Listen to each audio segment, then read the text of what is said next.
স্থানে কোটা সংস্কারের দাবিতে শিক্ষার্থীদের কর্মসূচিতে হামলা, সংঘর্ষ। ঢাকা, চট্টগ্রাম, রংপুরে 5 জন নিহত। রাজধানীতে শিক্ষার্থীদের সড়ক, রেলপথ অবরোধ। বিভিন্ন জায়গায় আন্দোলনরতদের সঙ্গে ছাত্রলীগ কর্মীদের ধাওয়া পাল্টা ধাওয়া, সংঘর্ষ।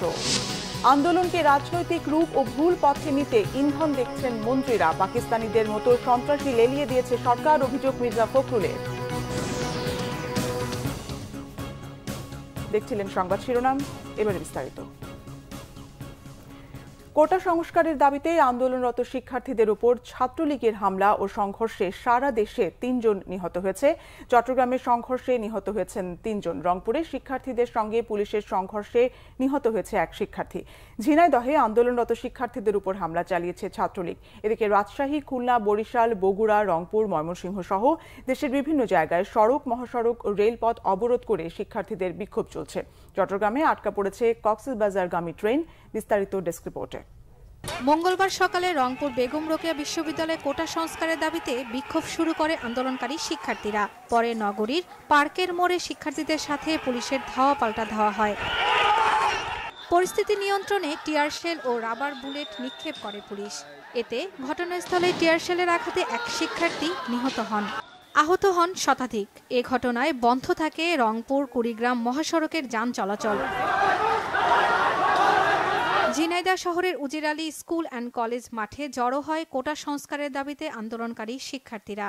এ সময় লাঠিসোঁটা নিয়ে তাদের ওপর হামলা চালায় ছাত্রলীগের কর্মীরা। দুপক্ষের মধ্যে ধাওয়া পাল্টা ধাওয়া হয়। পরে পরিস্থিতি নিয়ন্ত্রণে আনে পুলিশ।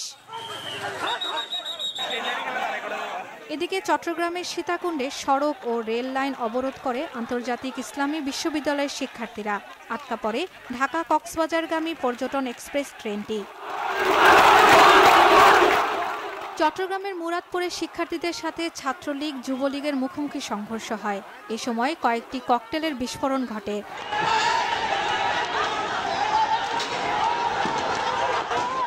বগুড়ায় সরকারি আজিজুল হক কলেজের শিক্ষার্থীরা নতুন ভবনের আমতলায় জড়ো হয়। সেখানে পরপর কয়েকটি ককটেল নিক্ষেপ করে দুর্বৃত্তরা। এতে আহত হন বেশ কয়েকজন। পরে শিক্ষার্থীদের সাথে স্থানীয় জনতা মিলে আওয়ামী লীগের অফিস ঘেরাও করে। ভাঙচুর করা হয় পুলিশ বক্সও।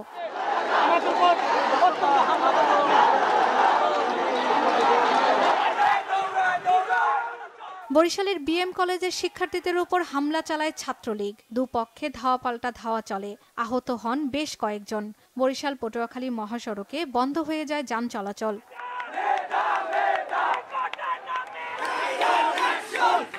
বিক্ষোভে উত্তাল রাজশাহী বিশ্ববিদ্যালয়ও। কোটা সংস্কারের দাবিতে বিনোদপুর গেট থেকে বিক্ষোভ শুরু করে শিক্ষার্থীরা।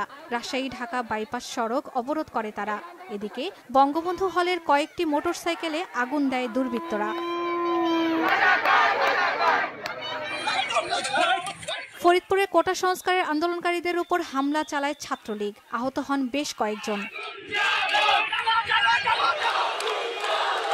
আশুলিয়ার নবীনগর মানিকগঞ্জ মহাসড়ক অবরোধ করে ন্যাশনাল ইনস্টিটিউট টেক্সটাইল বিশ্ববিদ্যালয়ের শিক্ষার্থীরা। অবরোধ করে ঢাকা আরিচা মহাসড়কও। বন্ধ হয়ে যায় যান চলাচল। ভোগান্তিতে পড়ে সাধারণ মানুষ। খুলনায় নতুন রাস্তার মোড়ে অবস্থান নেয় বিএল কলেজের শিক্ষার্থীরা। বৈষম্য বিরোধী ছাত্র আন্দোলনের ডাকে এ কর্মসূচি পালন করে তারা। ময়মনসিংহ মহাসড়ক অবরোধ করে বিক্ষোভ করে শিক্ষার্থীরা। এছাড়া ঝালকাঠি, মুন্সিগঞ্জ, চাঁপাইনবাবগঞ্জ, রাঙামাটি সহ দেশের বিভিন্ন জায়গায় কোটা সংস্কারের দাবিতে বিক্ষোভ করছে শিক্ষার্থীরা। শর্মিলা কেয়া, বাংলা ভিশন নিউজ ডেস্ক। রাজধানীর সায়েন্স ল্যাবে শিক্ষার্থীদের সঙ্গে ছাত্রলীগ কর্মীদের থেমে থেমে সংঘর্ষ চলছে। সংঘর্ষে 1 জন নিহত হয়েছে, তার পরিচয় পাওয়া যায়নি। এছাড়াও আহত হয়েছেন বেশ কজন। বেলা 12:30টায় সংঘর্ষ শুরুর পর থেকে এলাকা থমথমে হয়ে আছে। বন্ধ আছে যান চলাচল। এদিকে সংঘর্ষ হয়েছে মহাখালীতে। আন্দোলনরত শিক্ষার্থীরা মহাখালী রেল লাইন অবরোধ করলে পুলিশের সঙ্গে ধাওয়া পাল্টা ধাওয়া হয়। হামলা ও ভাঙচুর হয়েছে ফার্মগেট মেট্রো রেল স্টেশনে। ফরুক বাবুকে সাথে নিয়ে তাইমুর রশিদের রিপোর্ট। ক্যামেরায় ছিলেন সাইদুল ইসলাম ও আমানুল্লাহ ওয়াজ। সাধারণ শিক্ষার্থীদের উপর হামলার প্রতিবাদে মঙ্গলবারও উত্তাল রাজধানীর রাজপথ। দুপুর 12টার পরে সায়েন্স ল্যাব এলাকায় সড়ক অবরোধ করে কোটা সংস্কারের দাবিতে আন্দোলনরত শিক্ষার্থীরা। দুপুর 1টার দিকে ঢাকা কলেজ থেকে বেরিয়ে আন্দোলনরতদের উপর হামলা চালায় ছাত্রলীগ। শুরু হয় দুপক্ষের মধ্যে সংঘর্ষ। দুই পক্ষের ধাওয়া পাল্টা ধাওয়ায় বেশ কয়েকজন শিক্ষার্থী আহত হন। অন্যের কাছে মাথা নত না করার হুঁশিয়ারি সাধারণ শিক্ষার্থীদের। ক্ষোভ জানায় আইন শৃঙ্খলা বাহিনীর ভূমিকা নিয়েও। আমরা কাল শান্তিপূর্ণভাবে রাস্তায় ছিলাম, তারা আমাদেরকে হাত দেওয়ার কে? আমি আজকে এখানে বইলা দিয়ে গেলাম আমার জান আমি আমার দেশের জন্য উৎসর্গ করলাম। আমরা স্টুডেন্ট, আমাদের জীবন ঝুঁকিতে, আমরা মেধা দিয়ে করব, আমরা কেন কোটা দিয়ে করব? কোটা রাখুক, আমরা তো না করি নাই, অল্প রাখুক, এটা কোনো কথা? যেই দেশে 56% কোটাতে চলে যায় তো সাধারণ মেধাবীরা কি করবে? ধাওয়া পাল্টা ধাওয়ার সময় কয়েকটি ককটেল বিস্ফোরণের ঘটনা ঘটে। আতঙ্কে বন্ধ হয়ে যায় রাস্তায় যান চলাচল। দুর্ভোগে পড়েন যাত্রীরা। তারা ককটেল নিক্ষেপ করতেছে, তখন কিচ্ছু বলতেছে না, পুলিশ একবারে চুপ। তারা এখান থেকে চলে গেছে, লিটারালি তারা এখান থেকে চলে গেছে। তাইলে আমরা পুলিশের উপরে কিভাবে আস্থা রাখবো বলেন আপনারা? দেশীয় অস্ত্র দিয়ে আমাদেরকে ধাওয়া করতেছে, কিন্তু দেখেন আমাদের সাথে কোনো আইন শৃঙ্খলা বাহিনী নাই। আমরা আমাদের বৈষম্য আন্দোলন চালিয়ে যাচ্ছি, শান্তিপূর্ণ আন্দোলন করে যাচ্ছি। তারা উস্কানি দিয়ে আমাদের সাথে নিজের ইচ্ছায় স্বেচ্ছা আমাদের সাথে গন্ডল লাগে। সড়কের মতো রাজধানীর মহাখালীতে রেল লাইন অবরোধ করে কোটা সংস্কার আন্দোলনকারীরা। বিকেল 4:30টার দিকে পুলিশের সাথে সংঘর্ষ বাধে মহাখালীতে। রাজধানীর ফার্মগেট মেট্রো স্টেশনে হামলার খবর পাওয়া গেছে। কোটা সংস্কারের আন্দোলন শুরুর পর এই প্রথম কোনো মেট্রো স্টেশনে হামলা হলো। তাইমুর রশিদ, বাংলা ভিশন, ঢাকা। দর্শক, রাজধানীর সায়েন্স ল্যাবরেটরিতে আছেন আমাদের সহকর্মী ফরুক বাবু। সেখানকার পরিস্থিতি জানতে সরাসরি যুক্ত হচ্ছি তার সঙ্গে। বাবু, সড়কের এখনকার পরিস্থিতি কেমন দেখছেন? নাদিরা, দুপুর সেই যে একটার আগ থেকে যে ঢাকা নিউ মার্কেট এলাকা, ঢাকা কলেজ থেকে শুরু করে সায়েন্স ল্যাবরেটরি মোড় পর্যন্ত যে সড়কের যে উত্তাল পরিস্থিতি, সেই উত্তাল পরিস্থিতি আসলে এখনও বিরাজ করছে। তা এক মুহূর্তের জন্য আসলে এই উত্তাল পরিস্থিতি কোনো ধরনের নিয়ন্ত্রণে আসেনি। কারণ ইতিমধ্যে হচ্ছে যে সড়কে ঢাকা কলেজমুখী যে ছাত্রলীগের অবস্থান ছিল, সেই ছাত্রলীগের অবস্থান ব্যাকফুটে নিয়ে শিক্ষার্থীরা তারা এখানে ঢাকা কলেজের সামনে জড়ো হয়েছে এবং ধাওয়া পাল্টা ধাওয়ার যে প্রেক্ষাপট সেটা আগের মতনই রয়েছে। কেউ এই মোড়ে আমরা এখন রয়েছি টিচার্স ট্রেনিং কলেজের সামনে। এই স্থানটা একসময় শিক্ষার্থীদের দখলে থাকে, আবার এক সময় ছাত্রলীগের দখলে থাকে। এইভাবেই আসলে এইখানে সংঘর্ষ চলে আসছে। সেই সংঘর্ষ কোনো ধরনের আসলে রূপ পরিবর্তন করেনি। উভয় পক্ষ থেকেই আসলে ইট পাটকেল নিক্ষেপের যে বিষয়টা রয়েছে, সেই সাথে সাথে কখনো ধাওয়া পাল্টা ধাওয়ার কোনো শিক্ষার্থী পড়ে গেলে সেখানে তারা হচ্ছে যে আহত হচ্ছে এবং বেশ কিছু শিক্ষার্থী আমরা আহত হয়েছে দেখে আমরা দেখতে পেয়েছি। এবং এখানে শিক্ষার্থীরা তাদের অবস্থান তারা এখানে পরিষ্কার করেছে। তাদের দাবি আদায় না হওয়া পর্যন্ত শিক্ষার্থীরা এখানে তাদের আন্দোলন চলে যাবে এবং তারা বলছে যে তাদের এক দফা দাবি যেটা রয়েছে সেই দাবি তারা আদায় করতে চায় এবং তারা এখানে বলছে যে পুলিশের ভূমিকা নিয়ে শিক্ষার্থীরা প্রশ্ন তুলেছে। কারণ এই উত্তাল পরিস্থিতি পুলিশ ছাড়া নিয়ন্ত্রণ করতে পারবে না। শিক্ষার্থীরা বলছে যে এই এমন পরিস্থিতিতে পুলিশ কেন নীরব রয়েছে, সেই প্রশ্ন আসলে শিক্ষার্থীরা তুলেছেন যে তারা পুলিশের ভূমিকা নিয়ে। কারণ পুলিশ এখানে কোনো ধরনের আমরা নিউ মার্কেট এলাকায় কোনো পুলিশের অবস্থান দেখতে পারিনি এবং ইতিমধ্যে সেই সংঘর্ষ আসলে আমরা যেটা বলছিলাম যে রণক্ষেত্রে রূপ পেয়েছে এবং শিক্ষার্থীরা তারা তাদের উত্তর অবস্থা এবং বিক্ষোভ তারা করে যাচ্ছে। এবং বর্তমানে আমরা এখন ঢাকা কলেজ এবং টিচার্স ট্রেনিং কলেজের যে গলির মুখে আমরা অবস্থান করেছি। এখানে আমরা দেখতে পাচ্ছেন যে এখানে শিক্ষার্থীরা তারা অবস্থান নিয়ে তারা সায়েন্স ল্যাবরেটরি মোড় থেকে শুরু করে শিক্ষার্থীরা ঢাকা কলেজ পর্যন্ত তারা সম্পূর্ণ এলাকাটাই তাদের দখলে নিয়ে তারা এখানে তাদের এক দফা দাবির আন্দোলনের শিক্ষার্থীরা তাদের অবস্থানে তারা আন্দোলন চালিয়ে যাচ্ছে। এই ছিল এখানের সর্বশেষ পরিস্থিতি। আজকে এখন 5 ঘন্টা ধরে এখানে কোনো ধরনের সড়কে যান চলাচল বন্ধ রয়েছে। সেই সাথে সাধারণ মানুষ যারা চলাচল করছে তারাও খুব আতঙ্কিত হয়ে এখানে চলাফেরা করছে দেখে আমরা দেখতে পাচ্ছি। বাবু, আপনাকে ধন্যবাদ।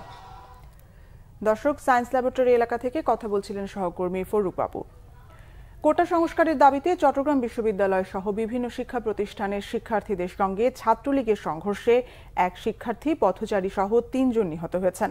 নিহত শিক্ষার্থীর নাম ওয়াসিম আকরাম, চট্টগ্রাম কলেজের সমাজবিজ্ঞান বিভাগের ৩য় বর্ষের ছাত্র তিনি। নিহত পথচারীর নাম ফারুক। আলাদা ঘটনায় আরেকজন নিহত হয়েছে বলে খবর পাওয়া গেছে। বিকেলে ৩টা থেকে চট্টগ্রামের মুরাদপুর ও ১৬ শহর এলাকায় আন্দোলনরত শিক্ষার্থীদের সঙ্গে ছাত্রলীগের ধাওয়া পাল্টা ধাওয়া হয়। ১৬ শহর এলাকায় ছাত্রলীগের নেতাকর্মীরা আগেই অবস্থান নেওয়ায় কোটা আন্দোলনকারীরা সেখানে পূর্ব ঘোষিত বিক্ষোভ কর্মসূচি পালন করতে পারেনি।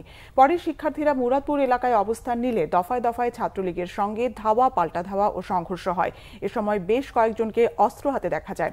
আন্দোলনকারীরা মুরাদপুর এলাকায় এবং ছাত্রলীগের অনুসারীরা ২ নম্বর গেট এলাকায় অবস্থান নেয়। থেমে থেমে দুই পক্ষের মধ্যে ধাওয়া পাল্টা ধাওয়া চলছে। ককটেলের বিস্ফোরণের ঘটনাও ঘটেছে।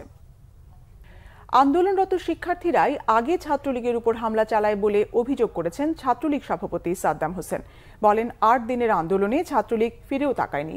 কোটা আন্দোলনের প্ল্যাটফর্মে সাধারণ শিক্ষার্থী নেই বলেও দাবি তার। বিকেলে ঢাকা বিশ্ববিদ্যালয়ের রাজু ভাস্কর্যের সমাবেশে এসব কথা বলেন ছাত্রলীগ সভাপতি সাদ্দাম হোসেন। তিনি বলেন, যাদের নিজেদের আন্দোলনের সাহস নেই তারাই সাধারণ শিক্ষার্থীদের উপর ভর করে স্বার্থ হাসিল করতে চায়। এই আন্দোলন স্বাধীনতা বিরোধীদের দখলে বলেও অভিযোগ তার। জানান, কোটা সংস্কার কিভাবে হতে পারে সেজন্য সাধারণ শিক্ষার্থীদের সাথে ছাত্রলীগের কথা হয়েছে। একটি যৌক্তিক প্রক্রিয়ার দিকে এগিয়ে নেওয়া হয়েছে। দর্শক, ঢাকা বিশ্ববিদ্যালয়ে আছেন আমাদের সিনিয়র রিপোর্টার SM ফয়েজ। সেখানকার অবস্থা জানতে সরাসরি কথা বলছি তার সঙ্গে। ফয়েজ, ক্যাম্পাসে কি আন্দোলনকারী শিক্ষার্থীরা রয়েছেন? সেখানকার পরিস্থিতি কেমন দেখছেন? আমি এখন দাঁড়িয়ে আছি ঢাকা বিশ্ববিদ্যালয়ের কেন্দ্রীয় শহীদ মিনার। সেই শহীদ মিনারের থেকেই কোটা আন্দোলনকারীরা তাদের স্লোগানের মাধ্যমে তাদের দাবি তুলে ধরছেন।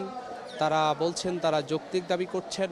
সেই যুক্তির যে দাবি, তারা বলছেন সরকারি সকল গ্রেডে কোটা সংস্কার করতে হবে। সেই আন্দোলনকে ঘিরে বেশ কয়েকদিন তারা কর্মসূচি পালন করেছিলেন, বাংলা ব্লকেট কর্মসূচি পালন করেছিলেন।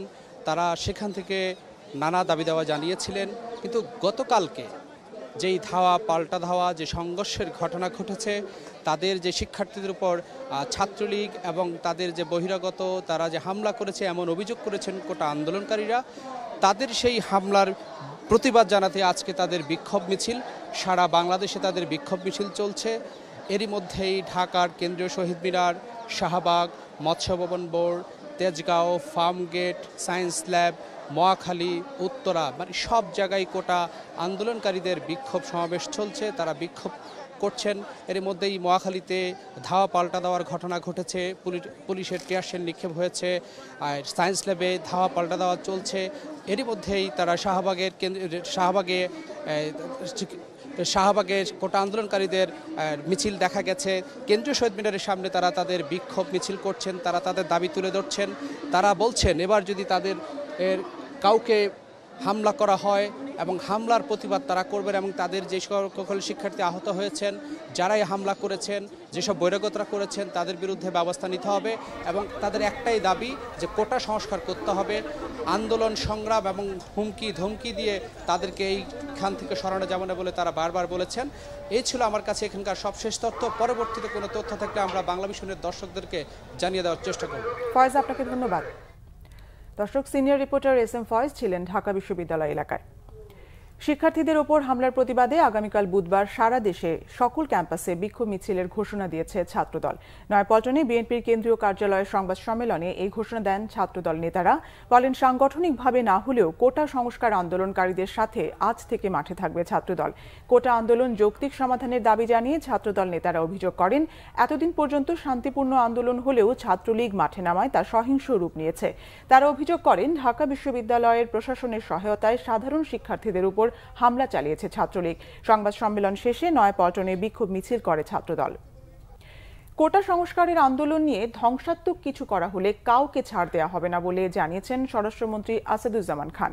তার দাবি, শিক্ষার্থীদের আন্দোলনকে ভুল পথে নিতে একটি গোষ্ঠীর ইন্ধন রয়েছে। মঙ্গলবার সচিবালয়ে সাংবাদিকদের প্রশ্নের জবাবে স্বরাষ্ট্রমন্ত্রী জানান, রাস্তা অবরোধ করে দাবি আদায় সঠিক পন্থা নয়। এই পথ বাদ দিয়ে আন্দোলনকারীদের ফিরে গিয়ে আদালতে বক্তব্য দেওয়ার আহ্বান জানান তিনি। ঢাকা বিশ্ববিদ্যালয়ে শিক্ষার্থীদের ওপর একটি ছাত্র সংগঠনের কর্মীদের হামলা প্রসঙ্গে স্বরাষ্ট্রমন্ত্রী বলেন, শিক্ষার্থীদের মধ্যে মতবিরোধ থেকে মারামারির ঘটনা ঘটে থাকতে পারে। আরেক প্রশ্নের জবাবে মন্ত্রী জানান, শিক্ষার্থীদের আন্দোলনে আইন শৃঙ্খলা পরিস্থিতির অবনতি হয়নি, তবে কেউ ভাঙচুর, রক্তপাত বা দুর্ভোগের অপচেষ্টা করলে আইন শৃঙ্খলা বাহিনী ব্যবস্থা নেবে। কোটা সংস্কারের আন্দোলন ভিন্ন মতলব আছে, একটি অরাজনৈতিক আন্দোলনকে রাজনৈতিক রূপ দেওয়ার চেষ্টা হচ্ছে বলে মন্তব্য করেছেন আওয়ামী লীগের সাধারণ সম্পাদক ওবায়দুল কাদের। ধানমন্ডিতে দলের সভাপতির রাজনৈতিক কার্যালয়ে সংবাদ সম্মেলনে তিনি একথা বলেন। এই কোটা সংস্কার আন্দোলনেরও নেতৃত্ব নিয়েছেন সে লন্ডনের দণ্ডপ্রাপ্ত পলাতক আসামি তারেক রহমান। তার দল বিএনপি প্রকাশ্যে সমর্থন দিয়েছে। একটা অরাজনৈতিক ইস্যুকে সমর্থন দিয়ে রাজনৈতিক আন্দোলনে রূপ দেওয়ার চক্রান্ত তারা করছে। এই আন্দোলনকে রাজনৈতিক আন্দোলনে পরিণত করার জন্য আজকে বিভিন্ন অপশক্তিকে লেলিয়ে বিএনপি জামাতের পাশাপাশি তাদের সমমনস্ক কিছু কিছু দল এর সঙ্গে জড়িত হয়েছে। কোটা সংস্কারে শিক্ষার্থীদের আন্দোলন যৌক্তিক বলে মন্তব্য করেছেন বিএনপি মহাসচিব মির্জা ফখরুল ইসলাম আলমগীর। প্রেসক্লাবে এক অনুষ্ঠানে তিনি বলেন, ন্যায়সঙ্গত দাবিকে দমন করতে সরকার পাকিস্তানিদের মতো সন্ত্রাসীদের লেলিয়ে দিয়েছে। সরকারি দলের সন্ত্রাসীরা হাসপাতালেও হামলা চালিয়েছে। কালকের যে বিষয়টা ছিল, এটা শুধুমাত্র কোটা আন্দোলনের বিষয়ে পরিণত ছিল না। কালকের এই বিষয়টা ছিল সম্পূর্ণভাবে যে আমার সন্তানদের উপরে অন্যায়ভাবে, অযৌক্তিকভাবে তাদের উপরে আক্রমণ করা হয়েছে। সেই আক্রমণটা ভয়াবহ আক্রমণ, এবং তাতে করে আমাদের সন্তানেরা আজকে অত্যন্ত আহত হয়েছে, নির্যাতিত হয়েছে। গোটা বিশ্ববিদ্যালয়ের ব্যবস্থা, আজকে শিক্ষা ব্যবস্থা ভেঙে পড়ে। এটা শুধু ঢাকাতে নয়, সারা দেশে হয়েছে। এই সময়গুলো যদি আমরা রুখে দাঁড়াতে না পারি, তাহলে আমাদের দেশের জাতির অস্তিত্ব বিপন্ন হয়ে পড়বে। তাদের দলের বিভিন্ন লোকজন দিকে দিয়ে, সন্ত্রাসীদেরকে দিয়ে তাদেরকে লেলিয়ে দেওয়া, তাদেরকে আপনার পুরোপুরিভাবে স্তব্ধ করে দেওয়ার চেষ্টা করা, এটা হচ্ছে সত্যিকার অর্থেই ফ্যাসিবাদ। দেশের বিভিন্ন জায়গার আরো কিছু খবর নিয়ে এবার দেখুন একটি ডেস্ক রিপোর্ট। বীর মুক্তিযোদ্ধা পরিবার ও মুক্তিযোদ্ধা কোটা নিয়ে কটাক্ষের প্রতিবাদে কোটা আন্দোলনকারীদের বিরুদ্ধে নরসিংদীতে মানববন্ধন করেছেন বীর মুক্তিযোদ্ধা ও তাদের সন্তানেরা। স্থানীয় প্রেস ক্লাবের সামনে এই কর্মসূচি শেষে তারা বিক্ষোভ মিছিল নিয়ে জেলা প্রশাসক কার্যালয়ের সামনে বিক্ষোভ ও প্রতিবাদ সভা করেন। একই ইস্যুতে গাইবান্ধায় শহরের ডিবি রোডে মানববন্ধন করে মুক্তিযোদ্ধা সংসদ। দেশের বিভিন্ন জায়গায় সাধারণ শিক্ষার্থীদের ওপর হামলার প্রতিবাদে এবং কোটা সংস্কারের দাবিতে সাতক্ষীরায় বিক্ষোভ করেছে পলিটেকনিক ইনস্টিটিউটের শিক্ষার্থীরা। সাতক্ষীরা খুলনা মহাসড়কে বিক্ষোভ মিছিল করে ও সড়ক অবরোধের চেষ্টা করলে তাদের বাধা দেয় পুলিশ। এদিকে একই সময় কোটা আন্দোলনের নামে বিএনপি ও জামাতের সন্ত্রাস নৈরাজ্যের প্রতিবাদে জেলা প্রশাসক বরাবর স্মারকলিপি দিয়েছে মুক্তিযোদ্ধা সংসদ সন্তান কমান্ড। বকেয়া বেতনের দাবিতে সাভারে একটি তৈরি পোশাক কারখানার ভেতরে অবস্থান নিয়েছেন শ্রমিকরা। উপজেলার বিরুলিয়া ইউনিয়নের আইঠর এলাকায় mild one knit composite limited কারখানার প্রায় শতাধিক শ্রমিক এই কর্মসূচি পালন করেন। রাজশাহীর বাগমারায় মৎস্য চাষী ও কৃষক সমাবেশ অনুষ্ঠিত হয়েছে। তাহেরপুর শেখ রাসেল পৌর অডিটোরিয়ামে আফতাব বহুমুখী ফার্মসের চিফ এক্সিকিউটিভ মাহবুবুর রহমানের সভাপতিত্বে সমাবেশে প্রধান অতিথি ছিলেন সংসদ সদস্য অধ্যক্ষ আবুল কালাম আজাদ। ময়মনসিংহ মেডিকেল কলেজ অডিটোরিয়ামে obstetrical and gynaecological society of Bangladesh OGSB Mymensingh শাখার নতুন কমিটির পরিচিতি সভা হয়েছে। সভায় প্রধান অতিথি ছিলেন ওজিএসবি সভাপতি প্রফেসর ডাক্তার ফারহানা দেওয়ান। কুড়িগ্রামের উলিপুর উপজেলার বিভিন্ন ইউনিয়নে বন্যা দুর্গতদের মাঝে ত্রাণ সামগ্রী বিতরণ করেছে জেলা পরিষদ। হাতিয়া ইউনিয়ন পরিষদ চত্বরে ও বেগমগঞ্জ ইউনিয়নের মোল্লারহাট দুর্গমচরে ৬০০ পরিবারের মাঝে খাদ্য সামগ্রী প্যাকেজ বিতরণ করা হয়। Nazneen Akter, Bangla vision news desk. এই ছিল এখনকার মতো। পরের সংবাদ সন্ধ্যা 7:30টায় দেখার আমন্ত্রণ রইল। এছাড়া বাংলা ভিশন সংবাদ ও সংবাদ সংশ্লিষ্ট অনুষ্ঠান দেখতে ভিজিট করুন www.bvnews24.com ও facebook.com/banglavisionnews এবং সাবস্ক্রাইব করুন youtube.com/banglavisionnews। ধন্যবাদ।